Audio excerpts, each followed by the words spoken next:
দিদি কিছু খেতে দিন না, দুদিন ধরে কিচ্ছু খাইনি। এই যাও তো, রোজ রোজ খালি বিরক্ত করে।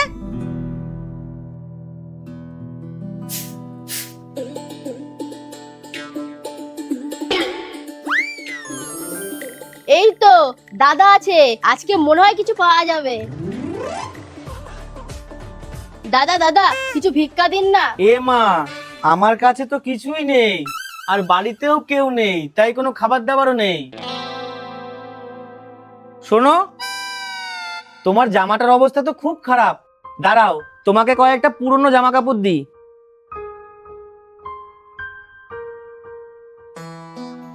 এই নাও। দাদা বলছি লাল রঙের লেহেঙ্গা নেই? যা এখান থেকে।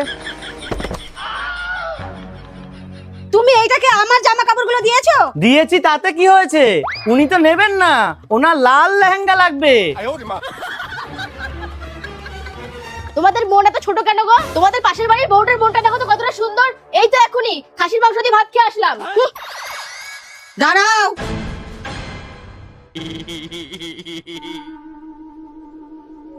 এই নাও, যা খেয়েছো সব হজম হয়ে যাবে, আমরা অতটাও খারাপ না, বুঝলা?